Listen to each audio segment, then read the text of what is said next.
Buenos días. La clase de hoy será acerca de la enseñanza, el pensamiento del profesor. Es el contenido el cual vamos a desarrollar. Hay estudios que se realizaron que tienen que ver con respecto al pensamiento del profesor. Esos estudios afirman que hay correlaciones significativas entre el pensamiento del profesor y la eficacia con la que se desempeña en sus clases. Es decir, aquello que piensa el profesor de sus creencias y sus valores, y hay una correlación en la eficacia o no de sus clases.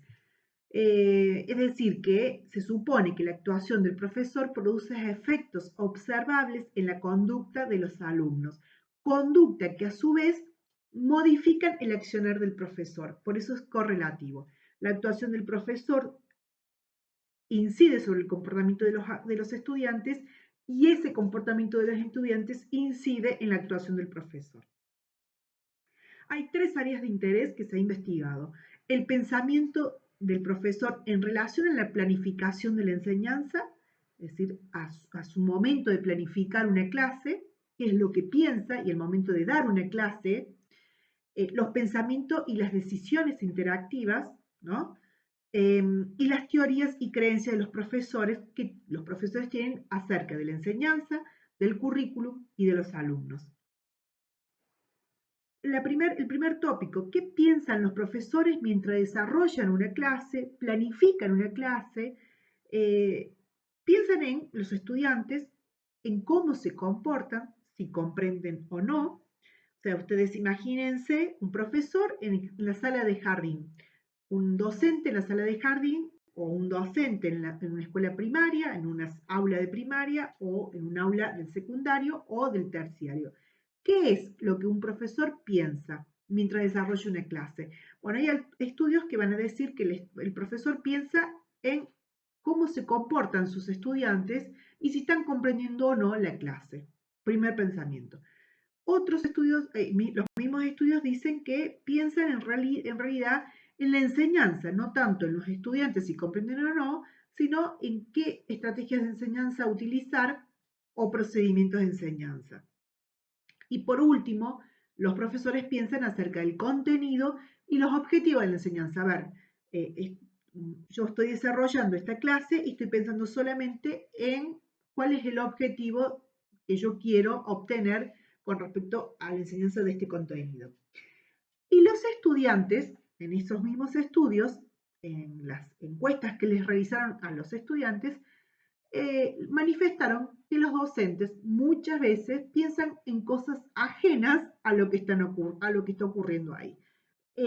Ustedes, algunos, esto me llamó la atención porque lo podríamos corroborar cuando algunas de ustedes en el foro dijo, hay algunos profesores que venían, cuando recordaban los profesores, hay algunos profesores que venían y que solamente daban su clase y se iban sin realizar realmente una interacción con los estudiantes. Bueno, acá podríamos decir, bueno, a veces los docentes piensan en cosas ajenas, ¿no?, a la tarea. Las decisiones interactivas, el pensamiento la relación que existe entre el pensamiento del profesor y las decisiones interactivas. Estas se definen como los actos conscientes del profesor que consisten en la elección de un curso de acción. Tiene lugar cuando hay dos opciones, modificarlas o no, es decir, modificar la acción que está realizando el docente en un momento determinado de la clase o no, de acuerdo, la modificación o no está vinculada a la conducta de los alumnos relacionada con las disciplinas o los errores de los estudiantes, respuestas incorrectas, tareas insatisfechas o la falta de comprensión. Es decir, un docente puede elegir modificar su accionar de cómo está llevando a cabo la clase de acuerdo a la conducta de los alumnos. Esa conducta puede ser relacionada con la disciplina o también con respuestas incorrectas, es decir, con errores de los estudiantes. Entonces, la falta de comprensión. A raíz de la falta de comprensión, el docente puede modificar su accionar, su curso de acción, pensando en el estudiante para que pueda comprenderlo. Algunos docentes, por más que se dé cuenta que hay una falta de comprensión de los estudiantes, continúa y no modifica su accionar, ¿no? Por eso esas decisiones interactivas. Y la otra es la conducta y características en los alumnos que inciden en las decisiones interactivas. Hay una relación significativa, los estudios dicen, entre las decisiones interactivas y la eficacia del docente. Es decir, aquellas decisiones interactivas, decisiones que el docente modifica al momento del accionar de acuerdo a las conductas y a las respuestas de sus estudiantes en una mayor o menor eficacia del docente. Dice, entre docentes, los estudios dicen, entre docentes ineficaces y eficaces, estos últimos, los que son eficaces, los que hacen que sus contenidos sean comprendidos, muestran ciertas habilidades cognitivas como un juicio rápido, capacidad de fragmentación y capacidad de diferenciación. Es decir, son capaces los docentes de transformar la complejidad del aula en un sistema conceptual que le permite interpretar los acontecimientos.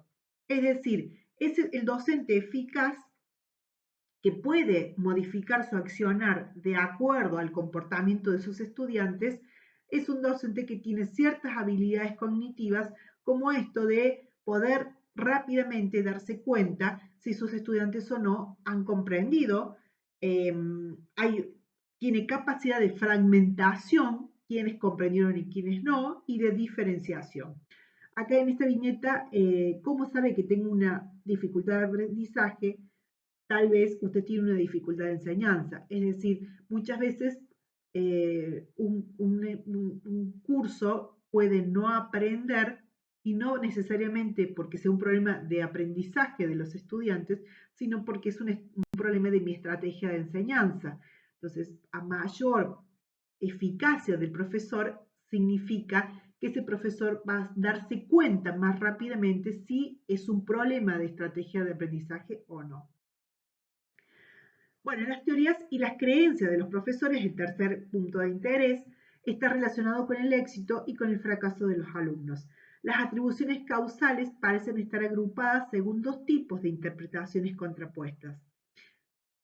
El docente atribuye el éxito de sus alumnos a sus propias estrategias de enseñanza y el fracaso a otros factores ajenos a su desempeño. Y acá esto es la creencia de los profesores, ¿no? Bueno, este año nadie repitió o este año todos pudieron alcanzar las metas gracias a que yo los conduje el grupo de manera exitosa. Y entonces es como que, bueno, la verdad, tuve enseñé muy bien, que todos aprendieron cuando hay éxito. Y cuando hay fracaso, en realidad los docentes generalmente no se hacen una mea culpa y dicen, bueno, la verdad, a ver qué habrá sucedido, qué pasó para que haya tantos fracasos, ¿no? Esto lo vemos mucho en el secundario. Y entonces, lo primero que hacen es, no, lo que pasa es que los adolescentes no tienen interés de estudiar, o sea, el fracaso es ajeno al desempeño del docente.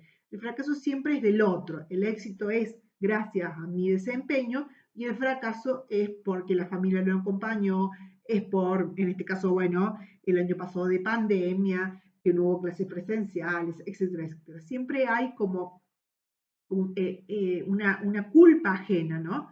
Nunca un mea culpa. Y en el segundo caso, la interpretación es inversa, atribuirá el éxito a los méritos del estudiante y el fracaso a su situación como enseñanza. Y muchas veces esto nos lleva y esto es un tema de didáctica, un objeto de reflexión de la didáctica, y es justamente poder reflexionar sobre nuestras prácticas de enseñanza. Y que cuando ocurre un fracaso en nuestras prácticas de enseñanza, debemos mirarnos principalmente nosotros como enseñantes. ¿Cuáles fueron las razones que, como nosotras como enseñantes, hizo que el grupo fracasara, ¿no?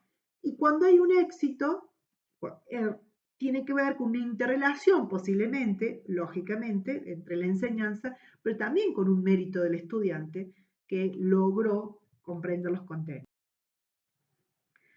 Se habla de lo que es la valoración de la responsabilidad, ¿no? Y esto es cuando nosotros reflexionamos en lo que es lo que se llama investigación a acción, que reflexionamos sobre nuestras propias prácticas educativas, hay una cuestión que tiene que ver con la valoración de la responsabilidad. Los docentes con una valoración alta asumirán toda la responsabilidad y los de valoración baja atribuirán el rendimiento a los mismos alumnos o a factores situacionales, ¿no? Es decir, bueno, en estas viñetas está bastante, bueno, no son las viñetas de Frato, por supuesto, y que, bueno, la verdad que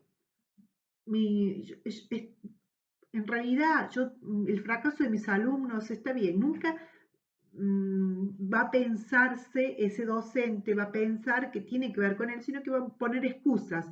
Y bueno, lo que pasa es que yo tengo mucho que pensar en el currículum, en el diseño, en la programación, en la evaluación, en la didáctica, y el niño, mm, lo que piensa el niño y cómo aprende el niño no es valorado, ¿no? No está dentro de mi responsabilidad. Tengo otras responsabilidades, pero no eso, ¿no? Y siempre el fracaso es del otro, del niño. Presenta grandes dificultades de socialización, o sea, nunca somos nosotros el docente que no logra que el estudiante pueda. También, la valoración de la responsabilidad, el rendimiento anterior del alumno, y esto es en esas creencias y esas valoraciones que el docente tiene, también muchas veces hereda creencias y valoraciones de docentes anteriores, del docente sobre todo a lo mejor de la salita de 4 o de la salita de 3 o de la salita de 5 en primer grado, ¿no? En donde muchas veces en esas primeras entrevistas que tienen los docentes que se juntan para hacer la articulación, entre una sala y la otra, o entre un nivel y otro, en esto se pasa una evaluación por parte del docente anterior en la cual nos transmite, nos hereda, digamos, su propia valoración. Esta viñeta, por ejemplo, etiqueta a cada uno de los estudiantes y esa etiqueta continúa a lo largo de la trayectoria escolar de cada uno de esos estudiantes, ¿no? Luis es demasiado vivaracho y va a ser vivaracho en todo el jardín, en toda la primaria y en todo el secundario. Ana es desordenada, Pedro es abúlico, Alex es disminuido, Carlos tiene carácter, Luisa es demasiado tímida. Y nosotros heredamos, los docentes heredan esas valoraciones realizadas por docentes anteriores y quedan etiquetados con esas valoraciones y eso los docentes que los reciben las toman como válidas a esas valoraciones, ¿no? Realizadas por otros docentes con otras miradas y quedan sedimentadas a lo largo del.